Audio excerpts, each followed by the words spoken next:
आज का ये एपिसोड शुरू करने से पहले एक छोटी सी बात। क्या आप भी अपना पॉडकास्ट बनाने की सोच रहे हैं? तो एंकर ट्राई कीजिए। ये पॉडकास्ट बनाने का सबसे आसान तरीका है। नंबर 1, ये फ्री है।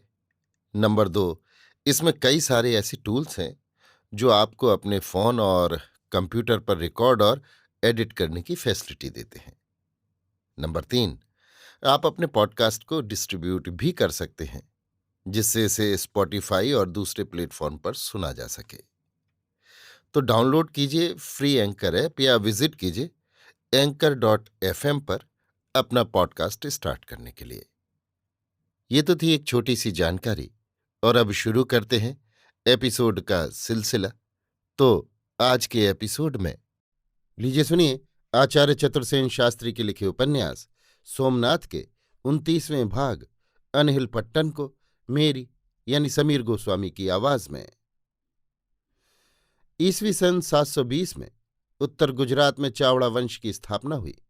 इस वंश ने पंचासर में अपनी राजधानी स्थापित की। पंचासर कच्छ की मरुभूमि के छोर पर एक छोटा सा नगर था। इससे प्रथम चावड़ा वंश के पुरुष सौराष्ट्र की सीमा पर देवपट्टन में रहते और समुद्री लुटेरों का धंधा करते थे। जिन दिनों चावड़ा वंश ने प्रथम बार उत्तर गुजरात में राज्य स्थापना की, उन दिनों काठियावाड़ में बल्लभीपुर समृद्ध नगर था। वहां बल्लभी वंश के राजाओं का प्राचीन राज्य था। दक्षिण गुजरात में चालुक्य, गुर्जर तथा राष्ट्रकूटों के छोटे छोटे राज्य थे। काठियावाड़ में भी जाडेजा तथा चुड़ासभा वंश के छोटे छोटे राजा राज्य कर रहे थे। चावड़ा वंश के जयशिखर नाम के वीर और साहसी व्यक्ति ने पंचासर में चावड़ा राज्य की स्थापना की। वो बलवान और तेजस्वी पुरुष था। शीघ्र ही उसकी कीर्ति आसपास फैल गई। उसकी ये कीर्ति चालुक्य राज्य भूवड़ से सहन नहीं हुई। उसने भारी सैन्य ले जयशिखर पर आक्रमण किया। इस युद्ध में जयशिखर खेत रहा और रूपवती गर्भवती रानी रूपसुंदरी भागकर अपने भाई सुरपाल के आश्रय में चली गई। शत्रु के भय से सुरपाल अपनी गर्भवती बहन को लेकर जंगल में जा छिपा। वन ही में रानी ने पुत्र प्रसव किया। उसका पालन उसके मामा ने बड़े यत्न से किया। वन में जन्म लेने से उसका नाम वनराज प्रसिद्ध हुआ। बालक वनराज को उसके मामा ने शस्त्र शास्त्र की उत्तम शिक्षा दी। आयु पाकर वनराज वीर, साहसी और तलवार, तीर तथा अन्य शस्त्रों के संचालन में अप्रतिम योद्धा बन गया। अश्व आरोहण में भी उसकी कोई समता न कर सकता था। भूवड़ राजा ने गुजरात जीतकर उसकी आय अपनी पुत्री मीनल देवी को अर्पण कर दी थी। मीनल देवी का दीवान गुजरात पर शासन करता और उसकी आय मीनल देवी के पास भेज देता था। वनराज ने आसपास के जंगली भीलों और नागों एवं मियानों तथा अपनी जाति के युवकों को लेकर एक मजबूत गुट बनाया और गुजरात के गांवों में डाके डालना और लूटमार करना प्रारंभ कर दिया। शीघ्र ही वनराज का आतंक देश भर में फैल गया, पर वनराज कौन है ये कोई नहीं जान सका। एक अवसर ऐसा आया कि मीनल देवी के आदमी देश की आय का कोष लेकर मीनल देवी के पास जा रहे थे। वनराज ने धावा मारकर वो सब खजाना लूट लिया। इस लूट में उसे 24 लाख मोहरें और 4000 घोड़े हाथ लगे। घोड़े उसने अपने साथियों को बांट दिए तथा धन से उसने नई सेना इकट्ठी करके उसे भली भांति शस्त्र सज्जित किया और उसी वन में उसने अनहिल पट्टन नगर बसाना प्रारंभ कर दिया। थोड़े ही दिन बाद उसने उस नवनिर्मित नगर में अपना राज्याभिषेक कर अपने को गुजरात का राजा घोषित कर दिया। शीघ्र ही उसने गुजरात से मीनल देवी के दीवान को खदेड़ दिया और अपने नाम का डंका बजवा दिया।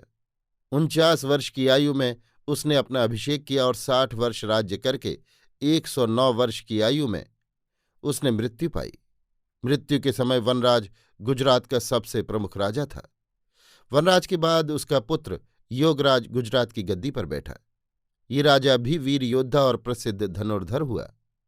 इसने अपने राज्य की और भी वृद्धि की। हमारे पूर्वज समुद्री डाकू थे। इस अपवाद को दूर करने के विचार से इसने अपने जीवन काल में न्याय और उदारता से प्रजा का पालन किया। इसके बाद रत्नादित्य, बैरी सिंह और क्षेमराज अनुक्रम से गद्दी पर बैठे। इन्होंने भी अपने राज्य का यथावत रक्षण किया और उसमें वृद्धि की। उनके बाद चामुंड, सामंत सिंह और भूभट्ट गद्दी पर बैठे। इन सब राजाओं ने गुजरात की राजश्री में बहुत वृद्धि की और अनहिल्लपट्टन भारत का एक प्रसिद्ध और समृद्ध नगर हो गया। देश देश के व्यापारी और कामकाजी जनों से वो परिपूर्ण रहने लगा। चावड़ा वंश के बाद सोलंकी वंश के हाथ गुजरात की गद्दी गई। सोलंकियों का पहला राजा मूलराज था। मूलराज चावड़ा राजा भूभट्ट की बहन का पुत्र था। मूलराज मामा को मारकर गद्दी पर बैठा था। इसने पश्चिम में कच्छ और काठियावाड़ तक अपनी सत्ता स्थापित की।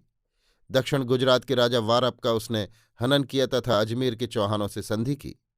सौरठ के राजा गुहरेपू को भी उसने युद्ध में परास्त किया।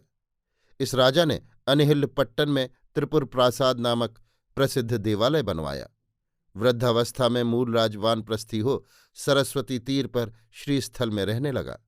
वहां उसने औदीच्य, श्रीगौड़ और कान्यकुब्ज ब्राह्मणों के अनेक परिवारों को देश देश से बुलाकर और बड़ी बड़ी जागीरें देकर गुजरात में बसाया। यहाँ उसने रुद्र महालय की स्थापना की, जिसे बाद में सिद्धराज ने पूरा किया। मूलराज के बाद चामुंडराय अनहिल्लपट्टन की गद्दी पर बैठा। जिस समय की चर्चा हम कर रहे हैं उस समय चामुंडराय अनहिल्लपट्टन की गद्दी पर सुशोभित थे। इस समय संपूर्ण भारतवर्ष में गुजरात का राजा सबसे अधिक बलवान और शौर्यवान प्रसिद्ध था और गुजरात की राजधानी अनहिल्लपट्टन अति समृद्ध व्यापारिक नगर माना जाता था। परंतु वास्तव में चामुंडराय में सोलंकियों की राजधानी की मर्यादा रखने योग्य शक्ति न थी। वो एक दुर्बल मन और कच्चे कान का आदमी था। वो चारों ओर खटपटी खवासों और जी हुजूरियों से घिरा रहता था। ये लोग राजा को उल्टा सीधा समझाकर अपना उल्लू सीधा करते थे। राज्य में अंधेर गर्दी चल रही थी। प्रजा का दुख दर्द सुनने वाला कोई न था। राजा का मन भी राजकाज में नहीं लगता था। वो नाच तमाशे और ऐश आराम तथा अफीम की पिनक में गर्क रहता था। भाण, वेश्या, नट और ऐसे ही लुच्ची लफंगे लोग सदा उसके पास भरे रहते थे। इनके खेल तमाशे और जलक्रीड़ा से जो समय मिलता उसे वो रनवास में व्यतीत करता था। प्रजा की दशा देखने सुनने का उसे अवसर ही न मिलता था। फिर प्रजा और राज्य की उन्नति की तो बात ही क्या थी। राजा के दर्शन महीनों तक प्रजा को नहीं होते थे। जो लोग किसी काम से राजा से मिलना चाहते थे उन्हें हुजूर ये लोग बातों ही में टरका देते थे। हुजूर रनवास में है, हुजूर का हुक्म नहीं है, अभी हुजूर को समय नहीं है। इसी भांति राजा को अंधकार में रखा जाता था। राज्य में कोई सुधार नहीं हो रहा था। खेतीबाड़ी करने वाले कृषकों पर अमलदार मनमाने अत्याचार करते और लूटते थे। सेना की दशा अत्यंत शोचनीय थी। सिपाहियों को 6-6 मास तक वेतन न मिलता था। उनके शस्त्रास्त्रों तक का ठिकाना न था। पुरानी रद्दी तलवारें और रद्दी पुरानी बंदूकें तथा बिना फड़ी के बाण उनके हथियार थे। सिपाहियों की वर्दी की तो अत्यंत दुर्दशा थी। राजपूतों में अफीम घोलने का व्यसन बढ़ गया था। प्रायः सिपाही पहर दिन चढ़े उठते, अफीम घोलते और पिनक में बैठे ऊँघते या गप्पे मारते बैठे रहते। राजा ने वीकण शाह नामक एक वणिक को मंत्री की पाग बंधाई थी। वो एक काइयां बानिया था। उसे राज्य में स्याह सफ़ेद करने के सब अधिकार प्राप्त थे। वो संपूर्ण राज्य का भार अपने सिर लिए मनमानी रीत से लूटपाट करके अपना उल्लू सीधा करता था। अधीनस्थ कर्मचारी भी प्रजा को मनमानी रीति पर लूटते और अपनी जेबें भरते थे। राजा जैसे बाजीगर का बंदर था, जिसे हीरे मोती की जड़ाऊ पोशाक पहनाकर जी हुजूरिये जैसे चाहते नचाते थे। गोलों खवासों से लेकर बड़े बड़े कर्मचारियों तक प्रत्येक राजा के अज्ञान और सिधाई से लाभ उठाता था। भूदेवों, ज्योतिषियों और रम्मालों की बनाई थी। वे भी राजा को खूब भरमाते थे। राजा का स्वभाव खर्चीला था। वो एक के स्थान पर 10 खर्च करने को आतुर रहता। आसपास के मतलबी लोग राज्यकोष को लूटते ही रहते थे और राजा अफीम की पिनक में टे रहता था। जिसके हाथ में गुजरात के रक्षण का भार था उसकी ये दीन दशा थी। फिर देश की दुर्दशा का क्या कहना था। राजा के ज्येष्ठ पुत्र का नाम वल्लभदेव था। वो समझदार और वीर था, पर जी हुजूरिये सदैव उसके विरुद्ध राजा के कान भरते रहते थे। राजा को सदा भय रहता था कि युवराज वल्लभदेव उसे मारकर राज्य लेने की खटपट में है। इससे राजा सदैव अपने पुत्र को अपने से दूर रखता था। राजा से युवराज के दूर रहने से ही जी हुजूरियों का मतलब सधता था। राजा के दूसरे पुत्र का नाम दुर्लभदेव था। ये दुष्ट स्वभाव का ढोंगी, चालाक एवं अत्याचारी निष्ठुर व्यक्ति था। वो खटपटी जी हुजूरियों के बीच आड़े नहीं आता था। इसलिए ये लुटेरे अधिकारी सदैव उसी का पक्ष लेते थे। तीसरे पुत्र नागराज का पुत्र भीमदेव था। वो प्रसिद्ध धनुर्धर था और गुजरात में बाणबली के नाम से प्रसिद्ध था। वो एक उत्साही योद्धा और साहसी एवं विवेकी तरुण था, परंतु लोगों ने इसके विरुद्ध भी राजा के कान भर रखे थे। युवराज बल्लभदेव और भीमदेव में काफी मेलजोल था, और ये दोनों चाचा भतीजे इस अंधेर गर्दी से असंतुष्ट थे तथा राजा से भी अनादृत हो राजधानी से दूर एकांत में एक मनपसंद गांव में रहते थे।